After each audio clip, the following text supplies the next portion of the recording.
At 75, I was sick of people around me telling me not to travel. They said it with love. Of course, at least that's what they claimed. My daughter would tilt her head in that gentle, patronizing way she's perfected over the years and say, "Mom, don't you think it's better to just relax at home? You've earned it." My son, who suddenly believed he was a medical expert because he read one article about seniors and altitude sickness, lectured me on blood pressure and blood clots every time I so much as mentioned the word flight. Even my oldest friend, Martha, who used to backpack through Europe with me in our 20s, sighed and said, "It's just not worth the risk anymore." What risk, exactly? Living? Because that's what I felt I was no longer doing. I wasn't living. I was waiting. Waiting for the next doctor's appointment. Waiting for my back to hurt less. Waiting for the kids to call. Waiting for permission to want more. They didn't understand that when I looked at old travel photos, my toes buried in Greek sand, that ridiculous pink scarf blowing off my head on a cliff in Ireland, the coffee shop in Paris where I had my first espresso, it wasn't just nostalgia, it was longing. Real, aching longing to feel like myself again. Not mom, not grandma, not mom, just me. But in the eyes of everyone around me, that woman was gone. Replaced by someone fragile, someone who shouldn't dare book a flight or walk a cobblestone street without a chaperone and a portable oxygen tank. I started to believe them. At first, I told myself I was being reckless, that it was selfish to go gallivanting off somewhere when I might need a walker next year. Or worse, that it was better to stay home and be safe. But being safe was starting to feel a lot like being buried alive. Every morning was the same. Oatmeal, pills, stretching my knees so they didn't lock up. The news, laundry. A phone call with a friend where we mostly talked about whose knee replacement went better. Then dinner alone, and a sunset that made me feel guilty for wanting more. Until one day, I just snapped. It was something small, really. My grandson, bless his heart, came over and asked me if I was too old to drive at night. He said it like he was doing me a favor, like he was trying to be helpful. But that night, as I stared at the ceiling in bed, something inside me boiled over. Since when did I become a passenger in my own life? The next morning, I opened my laptop. My hands trembled a little as I typed. Best places to travel after 70. Just seeing those words on the screen made me feel a little foolish and oddly, a little powerful. The list that popped up was full of places that were easy, safe, low impact, and great for retirement relaxation. But none of them lit that fire in my chest. None of them made me feel alive. And then I saw it, a photo of the northern lights dancing over Iceland. I stared at it for 5 whole minutes. Cold? Yes. Rough terrain? Probably. But it was magic. It was real adventure. And in that moment, I made a quiet promise to myself. I would go, alone if I had to, slowly if I must, but I would go, because if I didn't, I feared I'd disappear, not from the world, but from myself. Once I made the decision, something shifted in me. It wasn't loud or dramatic. It was quiet, solid, like the click of a lock turning.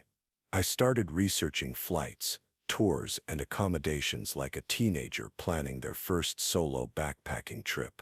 I read blogs by solo female travelers in their 20s, their words filled with courage and defiance.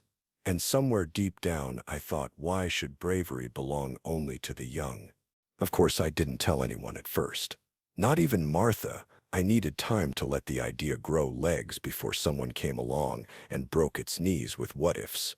But secrets don't keep easily when your children call every other day. And sure enough, it slipped out during a Sunday video chat with my daughter. She blinked. Wait, Iceland? Mom, you can't be serious. I smiled. Dead serious. Northern Lights, remember? It's been on my list since forever. She leaned toward the camera like she could pull me back through the screen. But you have high blood pressure. You're not as mobile as you used to be.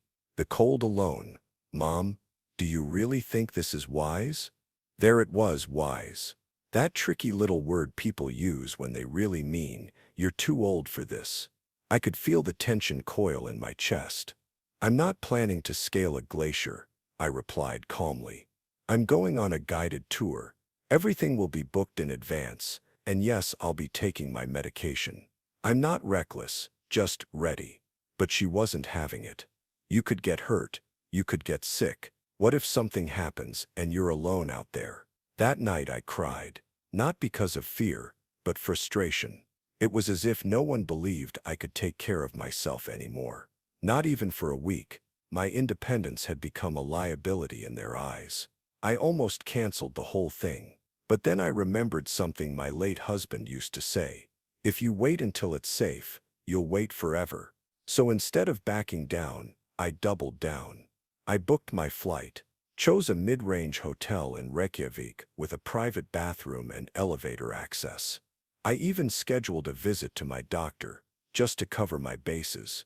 To my surprise, Dr. Patel didn't flinch when I told her about my plans. She listened quietly, then asked, "Do you feel healthy enough to go?" "Yes," I said, suddenly grateful for her matter-of-fact tone. She nodded.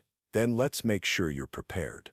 I'll adjust your meds slightly for travel, and you'll need compression socks for the flight." "Are you getting travel insurance?" "I am." "Good. And bring copies of your prescriptions just in case." Walking out of that office, I felt proud, seen. She treated me like an adult, like someone with agency. Still, the pushback didn't end.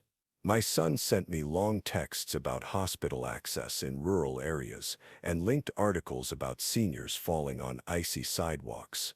Martha, when I finally told her, gave me the quiet kind of disapproval, more hurt than worry. She simply said, "I thought we were past the age of chasing things." But that's just it. I wasn't chasing youth or proving anything. I just wanted to feel wonder again. That spark of stepping into a new place where nothing is familiar but everything feels possible. And so, with a folder full of documents, a suitcase half-packed with warm layers, and more resistance than I expected, I prepared to go. I didn't know what was waiting for me on the other side of the ocean. I just knew that staying home out of fear wasn't living. It was waiting, and I was done waiting. The morning of my flight, I woke up before the sun, nervous energy buzzing through my body like I was 17 again.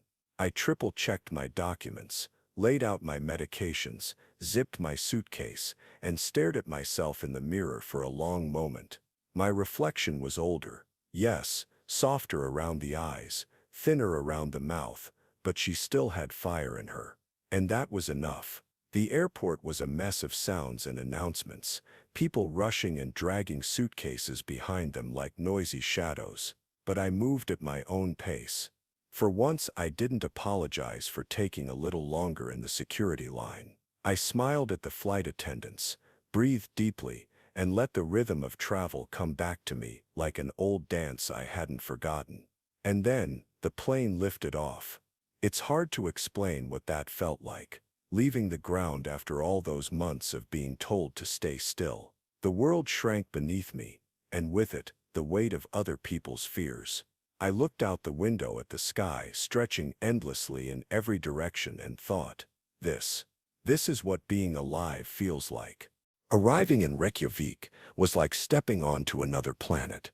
The air was clean and cold and alive. I could smell snow and sulfur and sea salt all at once. My driver held up a little sign with my name on it, and I laughed to myself. I'd always wanted someone to do that for me. The hotel was warm and small and lovely. My room had a window view of the harbor, and that first night I fell asleep, listening to the quiet hum of the city and the far-off sound of wind scraping across the mountains. No TV, no news, no one telling me to be careful. Just me, the cold, and my own heartbeat. The first 2 days were magical. I joined a small guided group to explore the Golden Circle, waterfalls roaring with frozen power, geysers shooting up from the earth like breath from a dragon. I even tried Icelandic lamb stew, thick and hearty, warming my bones from the inside out. And then on the third morning, it happened. I woke up with a sharp pain in my lower back. Not unusual. I'd had sciatica flare-ups before, but this was worse. Sitting up felt like trying to move with a steel rod stuck through my spine. Panic hit me faster than the pain. What if I can't walk today? What if I need help? What if this is one of those told you so moments? I sat there on the edge of the bed, frozen, not by the cold outside, but by fear. All of a sudden, the voices I thought I'd left behind came rushing back. You're too old for this. You shouldn't be alone. This was a mistake. I nearly picked up the phone to call my daughter. Nearly. But instead I took a breath. I opened the tiny notebook I'd packed, the one where I'd written down every medication, emergency number, and tip my doctor had given me. I took a warm shower, stretched slowly, carefully, took my anti-inflammatories, drank water. I rested, and I reminded myself, I didn't come here to prove I was invincible. I came to live within my limits, but on my terms. By late afternoon, the pain had dulled. I skipped the tour that day and sat by the window with a blanket and tea, watching the sky turn pink and lavender over the mountains. And as night fell, something extraordinary happened. The lights came, faint at first, like wisps of green smoke, then brighter, dancing across the sky in curves and ripples, like the heavens were breathing. And I cried, not because I was hurt, not because I was scared, but because I had made it. Flawed, aching, slower than before, but I had made it. The morning after the lights, I felt different. Not just physically, though my back had thankfully eased, but emotionally. Like something inside me had shifted. I had faced pain, uncertainty, fear, and still found beauty on the other side. I had weathered the storm, and the sky had rewarded me with its most sacred dance. That day, I felt brave. Maybe a little too brave. There was a walking tour planned through the old part of town, cobblestone streets, small cafes, stories of Viking ghosts and centuries-old churches. It was optional, and our guide warned that the terrain was a bit uneven. If you have mobility issues, she said kindly, this might be one to sit out. But I didn't want to sit out anymore. I was done sitting out of things. I bundled up, layered my coat, and told myself I'd go slow. I had my cane with me. A collapsible one I rarely used, but had packed just in case. Today felt like the day for it. The tour started off well enough. I loved listening to the guide talk about folklore and history. The air smelled like cinnamon and snow. I took careful steps, focused on my footing, and marveled at how old the buildings were, and how alive the city felt, even in the cold. But about halfway through, the group turned down a narrow alleyway. Charming, yes, but dimly lit and uneven. I hesitated. I could feel my right leg starting to ache again, and my knee had begun to feel unstable. I'll catch up, I said to the group, waving them on. I stood alone for a moment, leaning on the cane, trying to decide whether to press on or turn back. Pride whispered, keep going. You've come this far. But something deeper, instinct, perhaps, told me to stop. And then it happened. My foot slipped on a patch of invisible ice, hidden beneath a thin layer of powdery snow. My body pitched forward faster than I could react. I remember a loud thud, a flash of pain, and the horrible sound of my own voice crying out as my hand hit the ground hard to break the fall. I lay there for a moment, stunned, not just from the pain in my wrist, but from the shock, the humiliation, the terror. I was alone, halfway around the world, lying on cold stones wondering if something was broken. A passerby saw me and rushed over. A kind woman, maybe in her 30s.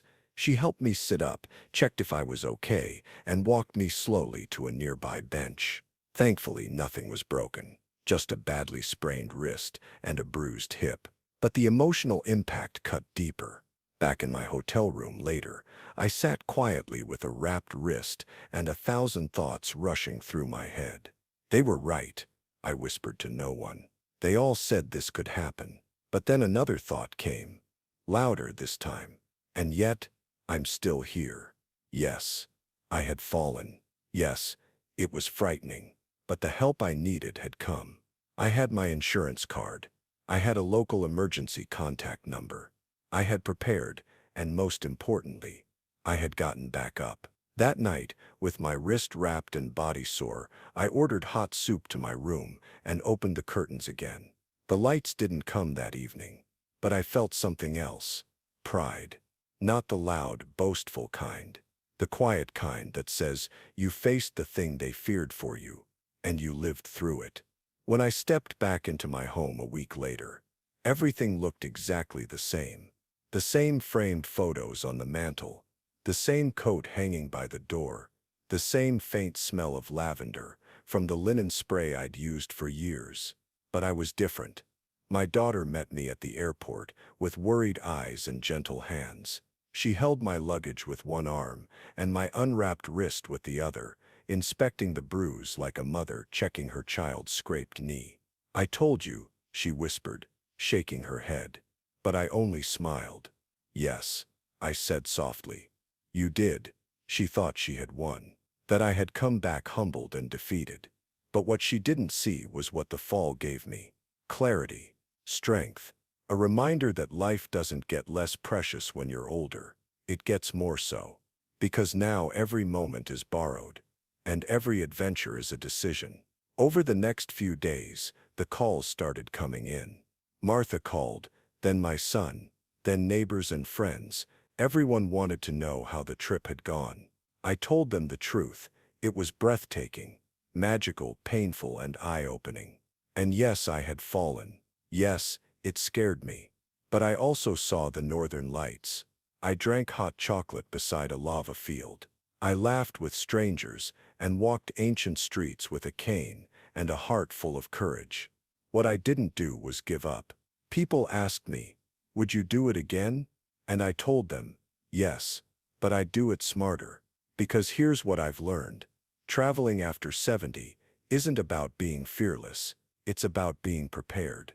It's about knowing your body, respecting your limits, and planning like your peace depends on it. Because it does. It's about getting the right insurance, wearing the ugly but practical shoes, carrying extra meds, and saying no to things that feel unsafe without guilt. But most of all, it's about not letting fear, yours or anyone else's, become the reason you stop living. I tell my children now, don't wrap me in bubble wrap and set me on a shelf. I may be older, but I still want stories. I still want skies that take my breath away. I still want to feel like the world is big, and I am small, and that's okay. Since my trip, something unexpected has happened. My daughter, the worrier, now asks me to help her plan a short getaway. Something safe, she says, but I can see the spark in her eyes. My grandson, the same one who asked if I was too old to drive at night, now calls me Grandma the Explorer. And as for me, I'm already thinking about the next place. Maybe somewhere warmer this time. Portugal, perhaps. I'll go slower. I'll bring a better cane. But I will go. Because here's the truth, no one tells you. Growing older doesn't mean you stop dreaming. It just means you have to dream differently. With more care, more preparation, and yes, more humility. But the dreams don't have to end. So if you're watching this, and you're over 70, and you feel that itch, that longing for something outside your window, I want you to know it's not silly, it's not reckless, it's real, and it matters. Just don't go unprepared. Don't go to prove something. Go, because your soul is still curious. Go because you've earned not just rest, but wonder. Go wisely. Go joyfully. But by all means, go. If this story touched something in you, if it reminded you that life doesn't end after 70, it just begins again in a different way, then I invite you to subscribe. On this channel, we share real stories, senior wisdom, and gentle reminders that aging doesn't mean fading. It means evolving.